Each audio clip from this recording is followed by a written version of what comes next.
Recorded Books presents The Dragons of Dorcastle by Jack Campbell, narrated by Macleod Andrews.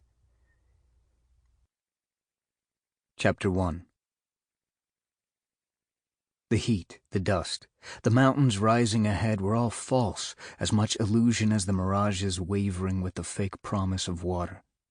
Mage Elaine of Eris focused inward, denying the dry, hot wind, which had just flicked a cloud of fine dust off the crest of a dune and dusted it over the caravan, denying the grit which settled in his eyes. None of it was real. Mounted caravan guards rode alongside the open carriage in which Elaine sat, their horses plodding with the same weary gait as the oxen pulling the long line of wagons. Those guards were here for the same reason he was, to protect the caravan from the bandits of the desert waste. But that in no way made them equals. He was a mage. At 17 years old, he was the youngest mage in the history of the Mage Guild.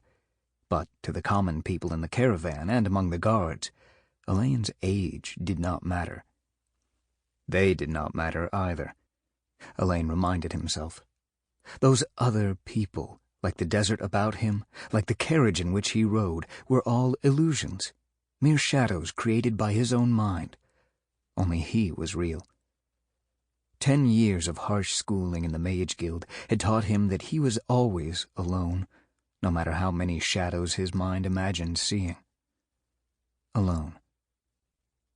A memory intruded despite his best efforts, a vision of 2 graves near Eris, where the remains of a man and a woman lay buried side by side. His parents had never been real and had never mattered, the Mage Guild had taught. It didn't matter that his parents had died at the hands of raiders off the bright sea after Elaine had been taken from them and isolated within a Mage Guild hall. It didn't matter that he had not learned of their deaths until a few months ago, when he attained mage status and could finally leave that guild hall. It did not matter, Elaine told himself, trying to deaden all feeling as he had been taught. But the stab of pain the memory brought served as a reminder of what Elaine had successfully hidden from his teachers in the Mage Guild. Despite his best efforts to deny all feeling, to see others only as shadows with no value, deep inside, emotion still tore at him. All of the Mage Guild's teachings, all of the elders' ruthless discipline, had not caused his mother's last words to fade in Elaine's memory as the mages took him away. Do not forget us.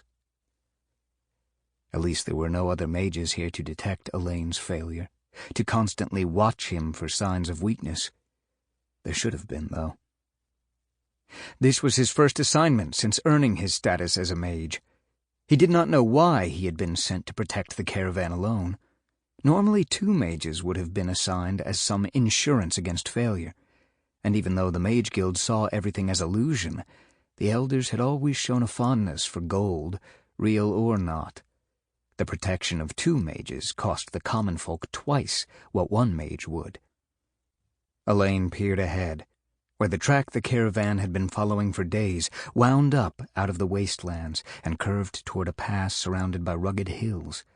Despite his denial of the dust and the glare, a moment of weakness caused him to wish that he had a pair of the odd headgear some of the caravan guards wore, a sort of bandana with 2 pieces of dark glass set in it that protected the eyes. But those goggles were made by mechanics, and the mechanics who claimed the ability to change the world illusion in their own ways were frauds. His elders had never wavered in that.